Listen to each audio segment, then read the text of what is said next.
Okay, today we have a lesson on the Great Depression. This is chapter 31, section 2 in your book, if you want to follow along there.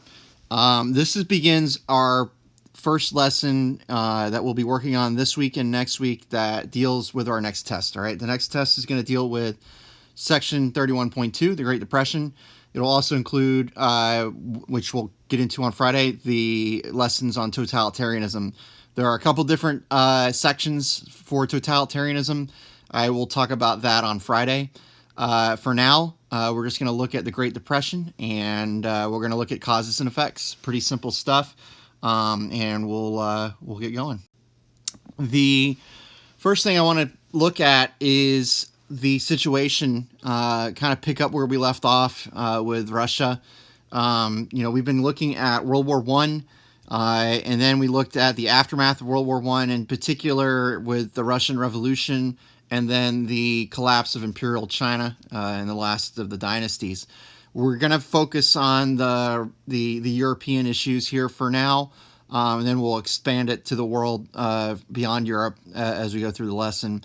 First of all, and you see there that at the top, the Russian Empire collapsed in the aftermath of the World War I. It's something I can't, and we didn't get to it much, just in the way this is all playing out. We can't hit on everything that we normally would do, but one of the things that I can't emphasize enough is how much the map of Europe changed because of World War I. There were four major empires in Europe before World War I. On the continent, there was the German Empire, the Ottoman Empire, the Russian Empire, and the Austro-Hungarian Empire. And every single one of those empires was broken up in the aftermath of the war. Okay, you see three of those on this slide. The Russian Empire, you remember, lost and surrendered to, or at least signed a separate peace with the Germans during 1917. Then they followed that with a 4-year civil war. We remember that 14 million people died, and they eventually reformed as the Soviet Union. So that's check mark 1 in terms of what was going on at the time, in terms of the chaos of the post-war world. All right, the German and Austro-Hungarian empires were broken up.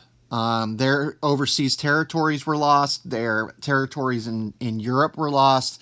Austria and Hungary were split into their component parts. Austria became Austria, obviously, and Hungary was Hungary, and then the Balkans were given independence.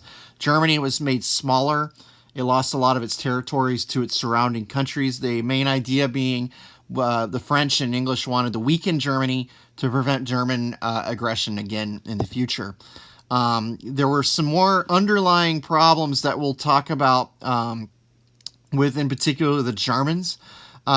Germany had, during the war, before the end, they had basically decided to fund the war by printing money. And I don't know if you remember this, but we talked about supply and demand, in inflation earlier in the year, and we talked about even with a money supply, that if you increase the money supply, it will, by just printing money, right, you will devalue it, okay? And if the currency is devalued, that leads to inflation. What that means is that it costs, since let's say we'll just use a Deutschmark, okay, which was the German currency at the time. One Deutschmark was not worth much by the middle of the 1920s or early 1920s, because they had printed so much of the money during the war to pay for everything that eventually, when the war was over and they had to collect all these debts that they owed to their creditors, and then they had to pay war reparations to the Allies, the French and English in particular, forced the Germans to pay billions of dollars in reparations for the war effort.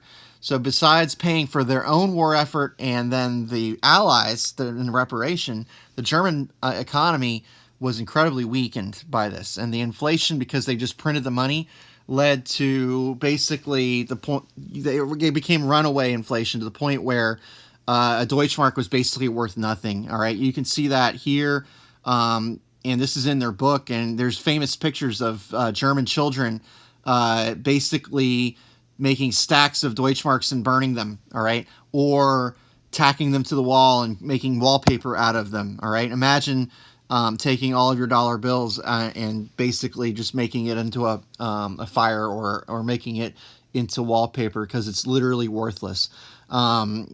Extreme example, but it's in the book and it's a good one. A loaf of bread by the early 20s could cost as much as 200 billion marks, okay? Which is obviously to the point, inflation has run away to the point where the currency was basically worthless. It wasn't even worth the paper that it was being printed on.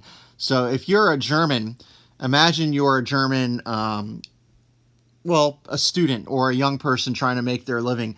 You're not going to find a job that's going to pay over 200 billion marks, right? So there's not going to be a job that you can make coming out to afford food. Or if you're a retired person, let's say you lived your whole life and you're now ready to retire, and you've saved a lot of money in your banks. All right, let's say you've saved 1 million marks and you're going to live on that. You're a millionaire and you're going to live the rest of your life off of that money comfortably. Now, runaway inflation, the 1 million marks that you have saved up your entire life is now worthless. You can't even buy a loaf of bread with it. So this is before the Great Depression, by the way, right? This is during the 1920s, and we're building up to the Depression. The reason why I'm bringing this up is that usually in at least in our country, and rightfully so, we focus on the U.S. causes and effects of the Depression, and we will talk about that in more detail in just a second. But I want to make sure we understand that the U.S. economy crashing was the driving force of the Great Depression.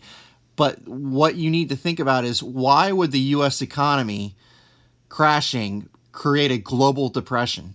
And the reason why is because all of the great economies in Europe and around the world before the 1920s, before the Depression, were all incredibly weakened, to the point where the U.S. was really the only economy left standing on its own 2 feet by the time we get into the 1920s. So, and that's what this slide is showing you, right? The Russian Empire, chaos. The German Empire, its economy, chaos, right? The U.S. actually, and this is a great example of how the U.S. was the last man standing in terms of economics, is the Dawes Plan. The U.S. banker named Dawes came up with this plan, and basically we gave the Germans government $200 million, all right, on loan to stabilize their currency, and they were able to, since their own currency was worthless, they could spend this $200 million U.S. dollars on building their economy and getting things under control. And for a time, it worked, and German production managed to begin again, and the German economy restarted, and it seemed like they were on the road to recovery. However, it was dependent on the U.S. funding it. Okay, we were giving them money to keep them, like a life jacket or a lifeboat, to keep them going. Okay, France and Italy and Britain's not on here, but all of these winning powers, and these the losers at the top. But even the winning Allied powers, France in particular, was incredibly weakened by the war. All these countries had spent so much money, and they had lost so many working age young men on the Western Front. And millions of men were killed. We talk about millions of other people that were injured to whatever degree. Their economies were incredibly weakened by the First World War, and now we step into a situation where there's a lot of anxiety. The countries aren't sure, even though they won the war. They're not sure what direction is next. They've lost their focus. They've lost their drive, their direction. And so there are a bunch of, and they're still democratic. They're democratic countries, but they have very weak coalition governments set up in a parliamentary system, which is different from our democracy and our system here. Basically, you win the number of votes, or the percentage of votes that you win in the election gives you the percentage of seats in parliament that you win. So if you win 1% of the vote, then you get 1% of the seats, and so on. So this can create a situation where a lot of other smaller political parties actually get to have representation in the governments. However, when there's a lot of, and this time there was a lot of different ideas about which direction the country should go, there wasn't one or two parties or three parties that were emerged as strong winners. There was a lot of smaller parties that were dividing up the seats in these parliaments to the point where they basically, the small parties had to form a coalition or alliance to work together to be able to vote on a decision, right? Whatever is a law being passed or tax revenues being increased or decreased or whatever decisions the government needed to make, these governments had to form coalitions to make it work.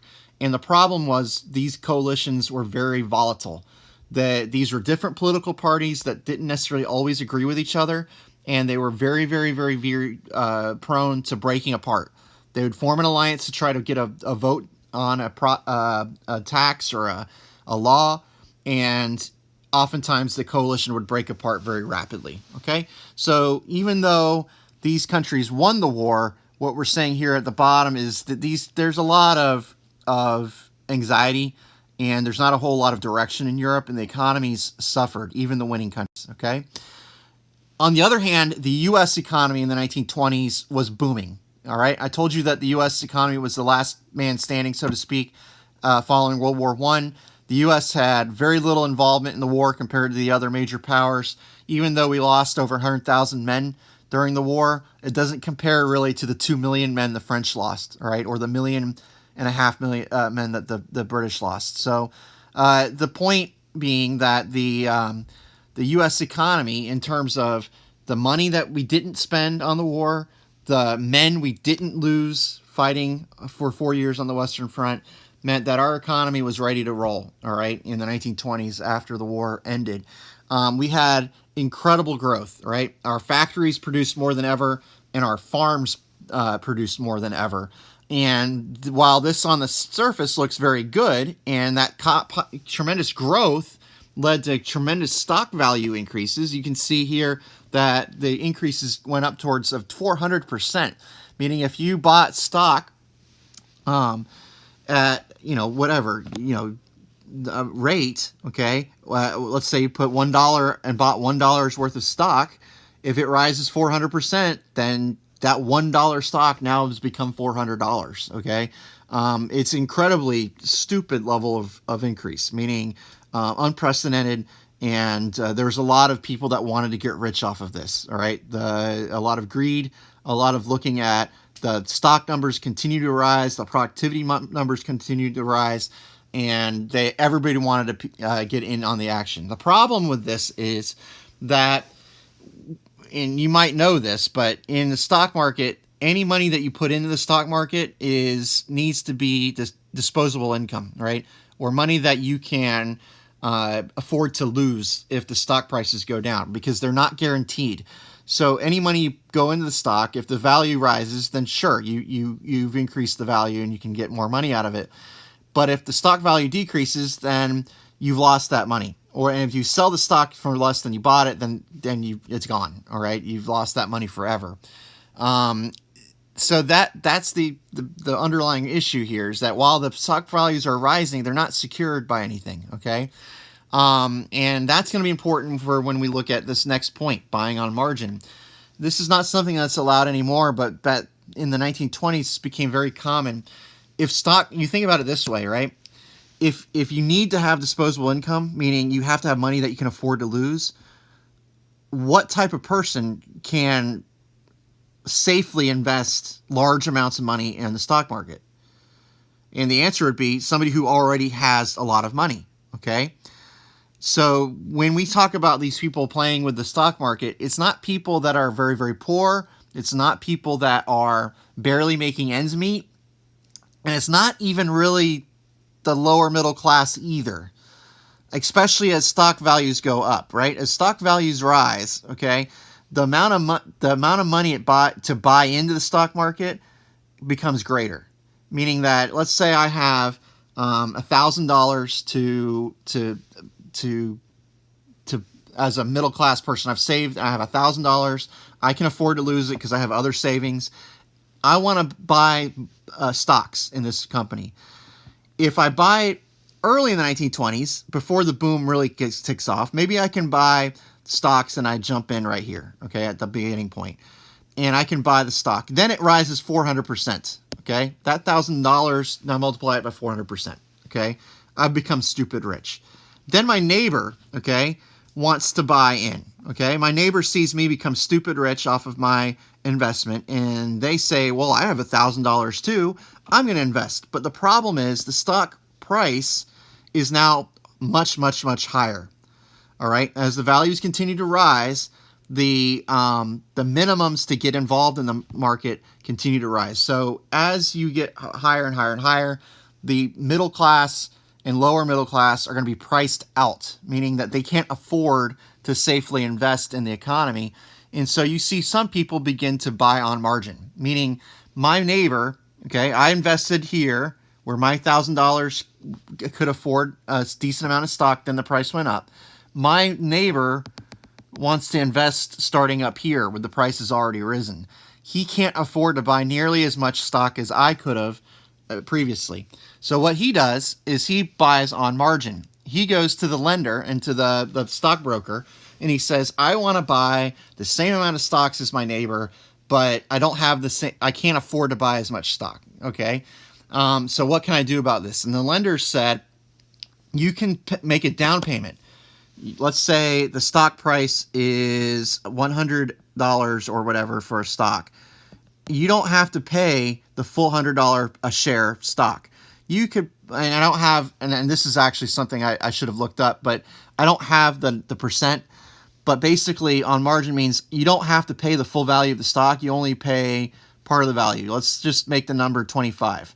So you don't pay the $100 a share. You pay $25 a share. Now, what's the rest of this money? This is borrowed money. That is money that is actually the lender's money.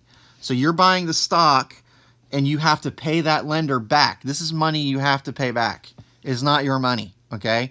And so as long as the stock prices continues to rise in this example, all right, then you can buy on margin here, okay?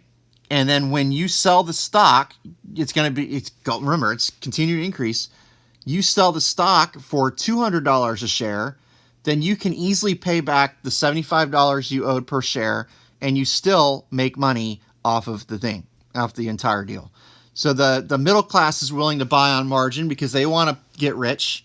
The lenders are willing to do this because they want to get rich, but nobody stops and thinks what happens if the stock price drops, meaning instead of this increase where you get to pay back the stockbroker with the money you make off the sell, what happens if this price goes down is you end up eating this cost, meaning that you cannot pay him back because that was money you didn't have to begin with, and now the stock value, let's say it's not $100 a stock anymore. Let's say the stock value goes down to $50 a stock, okay? Well, the value of the loan here was $75, meaning the value of the stock is less than what you borrowed to buy the stock, meaning you owe the stock lender money that you don't have. This is a very, very big problem, but as long as stock prices continue to rise, nobody seemed to care. Okay, so keep an idea, and I hope I explained that well. Buying on margin, quick version, it's buying stocks with money you don't have, which only works if stock prices continue to rise. If stock prices fall, then you are now having to pay back lenders money that you don't have and is now gone. Okay, so that's that. Okay, underlying problems. A lot of people think the stock market crash, and we'll come back to the stocks in just a second. A lot of people think the stock market crash is what created the Great Depression, and it certainly helped kick it off, but it was not the only problem that led to such a large depression for such a long period of time. There were a lot of problems that were being, confronted by the world, and not just the U.S. economy, but the global economy at the time. And and that's, so when we say what caused the Great Depression, a lot of people say the stock market crash. Well, yeah, the stock market crash caused it, but so did the fact that the British Empire was economically weakened. The French Empire was economically weakened. The German Empire was dissolved and was a democracy for the first time ever, and had rapid inflation we just talked about. The Russian Empire was dissolved and the Soviet Union was forming. There were no global economic superpowers at the time other than the U.S., and the U.S. was caught in these major flaws at the time. One was buying on margin, and here are two other problems that were underlying that people didn't think about until it was too late. One of the major issues is overproduction. You might say, how could this be a problem? But because we've been taught in a consumer society that more is better, that we should always be able to produce more. If we produce more, people will buy more, and then we'll get rich. Okay, but the problem with this, and we'll start with agriculture, food. Okay, the more you grow food, all right, the more productivity goes up. Okay, the more food you have in the market. That's a good thing, right? This is good. So we're happy about that. But the more food we have on the market, what happens to the price? Okay, what happens to price as availability goes up, as supply goes up? Okay, obviously it's going to go down, right? So the price of food is going to drop as we continue to produce more and more and more. We say overproduction because the global population wasn't rising rapidly in comparison to the productivity increases. Okay, the book talks about it. Australia, there are several other countries that become very competitive in terms of agriculture, rather, at the time. So global food prices go down. If you're a farmer and you've been told all your life you need to increase productivity to make more money, now what's happening is the more you produce, the lower the prices are for your product. So what happens when you get less money for the food that you make? Well, yeah, you make more food, right? You grow more food to sell more to make the price differential up. So this just drives prices down even more. And that is something that is also happening in the manufacturing area of the economy, the sector. Manufacturing also increased dramatically, but there wasn't much of a market at a certain point for the consumer goods that the American companies were making. In other words, that we don't have a huge middle class at the time to soak up and buy all this stuff. This is one of the things about capitalism in an industrialized economy, is that if we're going to produce all this, then somebody has to buy it. So that's one of the roles the middle class takes up in most of these economies, is that if you have a middle class that has a bunch of money, then they can soak up by buying all these consumer goods. Okay, they're, in the modern world, that's your iPads, your toaster ovens, your ovens, your refrigerators. I mean, you name it, your computers and all your technology and all these things. That's what the advertising businesses and firms want you to do, is buy and buy and buy and buy. But if there's not a whole lot of middle class people with money to spend, then you could produce all you want, but there's nobody to buy it. And the rich, there's not going to be a huge number of rich people in a society in this situation. There's going to be more poor, and they could not afford to buy all of the stuff we were making. So we were making stuff thinking that we would sell it forever, but we didn't stop and think that, wait a second, just because I make it doesn't mean that somebody has to buy it. Who's going to buy the stuff we're making? So prices drop for that as well. Okay, so these problems lead to issues, especially if we circle back to the stock market. The stock market, and this is where it's hard to explain this like on the video without any feedback from y'all, but if the stock market prices are going up, all right, so stock prices are going up, and that's great, okay, but the stock prices represent and eventually have to circle back to the actual production that's going on. Meaning, if I buy stock in a manufacturing firm or company or corporation, the value of the stock is tied to the incredible increase in profits that company is making.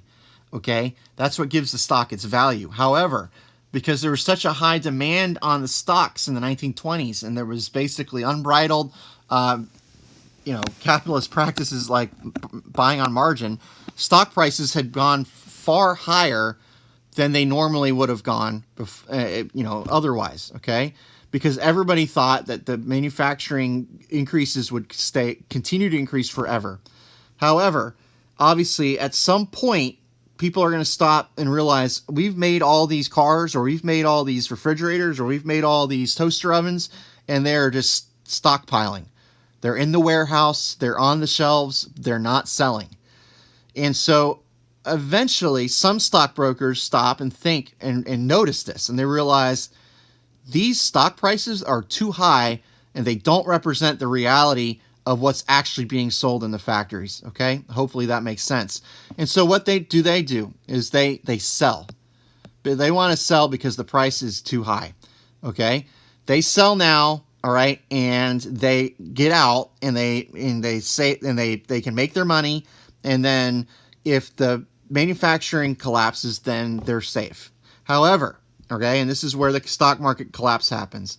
When that stock price begins to fluctuate, because if a group of people begin to sell, the stock price goes slightly down, okay?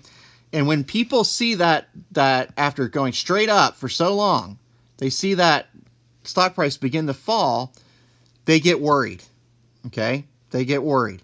The small group begins to sell, then everybody else looks at the stock price beginning to drop, and they realize, crap, I can't let the price continue to go down and sell lower because I bought this on margin. I don't have the money to spend to pay this off, okay? Or the lenders are saying, I'm going to lose everything because I loaned these people this money to buy the stock, and they're not going to be able to pay me back. I need to sell my stock here too before it drops any lower. So once everybody begins to sell, the panic drops.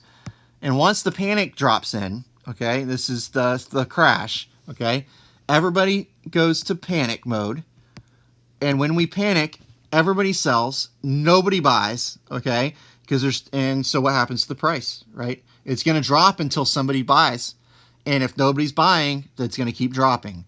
So the price goes down and down and down and down, and that's the collapse we've been talking about. Now, remember, the base need of the stock that's the money. This money that's used is to buy the stock is money that's used by the companies to do their business. Is the company getting any money to do their business if nobody's buying the stock? And the answer is no. Okay. So if the company isn't getting any money to do their business and they're not selling anything either, right, can they continue to afford to employ their workers? Okay. Can they continue to pay people to make things that aren't being sold? And the answer is no. Okay. And so what happens are layoffs. Okay. Manufacturing jobs disappear. Okay. Farmers who had taken out loans to buy land, all right, to increase or to buy tractors or other equipment to increase their productivity, they owe the bank money. Okay, the banks are at the root of all this, right? The banks have given loans to the manufacturing firms. The banks give money to farmers, and the banks give money to regular people like you and me. Okay, and so what happens next is, when the manufacturing companies lay off people and they go out of business, they do not pay back the bank. So the bank loses all that money. All right. When the farmer can no longer make money because he's overproduced, the banks can no longer get that money. Okay. So we start erasing these funds that are going back to the bank, and that leaves just the normal people like you and me who've also put our money in the bank. What happens to us and our money is, the bank's gone. The money is out. Right, the money was in this company, and now that company is closed, is out of business. Okay, so the bank no longer has the money, and so we go to the bank to get our money out of the bank, and it's gone. All right, the banks close, and everything is lost. In those days, the money was not insured. because there was no such thing. All right, today the federal government insures your bank accounts up to $200,000 in each account. So if the bank closes for any reason, the government will give you up to $200,000 back in that account, okay, or in that bank. In those days, if the bank closed, you lost everything. So that means that if you put your life savings into one bank and that bank closed because of its bad investments, then you lost your life investments, okay, and your life savings are gone. So you can see why this situation snowballing gets out of control, okay? To make things worse, all right, the U.S. government responds too late. At first, it does nothing, okay? The U.S. decides that it's a normal reaction to the stock market, but over time, by the time we get to the 1930, U.S. manufacturers are going out of business left and right. The U.S. government decides to set a tariff, all right, in 1930, called the Smoot-Hawley Tariff Act. Basically, the tariff makes it more expensive to import goods in the United States. The goal was to encourage U.S. consumers to buy American products, right? If American consumers are buying American products, then American workers are making money, right, to become consumers, right, again, and we restart the economy. The problem is everybody else does the same thing, right? They see us raise our tariffs. They're just like, well, we're not going to let them keep us out of their economy and let them sell to us. So that means that the American economy can only sell to American consumers. And remember, American consumers are now lost their life savings. Are they buying things? Are you going to buy a lot of things when you see your neighbor lose his life savings? Are you going to buy stuff if you've lost your life savings? So the whole thing backfires, and it actually makes it worse. All right? All nations in the world are now going to suffer. Remember Germany and the Dawes Act, right? Germany was being held afloat by $200 million of the U.S. economy. Do you think we're going to continue to spend money on the German economy? Nope. Okay? So the Germans collapse, all right, as well. A couple different reactions we can put in here. Number one, all right, Hoover, who was the president at the time, was a Republican. Government should have a limited role in business. Okay, that's what we said. He even believed at first that it was a normal, healthy adjustment. All right, the economy, the stock market doesn't rise forever. It fluctuates. It self-corrects. Okay, but what this is not a normal correction. This is a depression. This is our economy's. The system broke. Okay, so he gets voted out, and FDR, Franklin Delano Roosevelt, is elected. And he's a Democrat, and he believes in what's called deficit spending. He thinks that if the U.S. Corporate world can't employ people to spend money, remember the whole key to this is to spend money again, right? We need manufacturers to make things, okay, so that the consumer buys things, okay, and the consumer buying things and gives money back to the manufacturer. So the manufacturer can now employ workers, and the workers are the consumers, right? So we need the circle to begin going again. But what's happened here is the manufacturing sector and the private sector is gone. So who's going to employ the consumer to give them money so that they can buy stuff? And what Keynesian economics and the New Deal as quick as I can. What Roosevelt and the New Deal basically does is they put the government in this position. The government creates agencies where they hire people and then they pay money to the consumer. Then the consumer buys things from the manufacturer. Okay, the government gives money to the manufacturer as well. Okay, and it inserts itself into this circle. All right, and the government's going to spend this money that gets the circles beginning again. Okay, this is the New Deal. There's a lot of different New Deal agencies. You do that more in American history. I'm not going to get too much into it now. The question you might ask yourself is, where does the government get its money from? And the answer is, it's spending money it doesn't have. All right, it's deficit spending, meaning it's not. It does raise taxes, but they're spending more money than even the tax revenue can pay back. It creates a huge deficit, meaning we're spending money that we'll have to pay back in the future. Okay, but it seems help. Okay, What I want us to do, and this will be part of the homework, and I'll put this into your deal for later, is I want you to fill out this chart.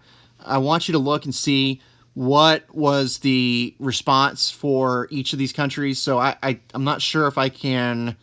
I'll try to put this into the question box, but I might actually have this as a separate assignment. I'll have to look at it. But basically, the U.S. wasn't the only country affected.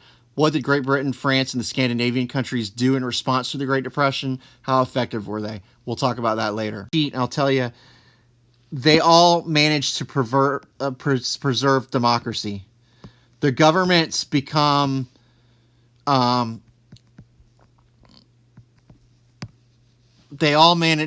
were all weakened, and their economies were stressed, and their people were suffering, but they managed to preserve their democratic ways of life. Okay, and before we leave, I'll say one last thing.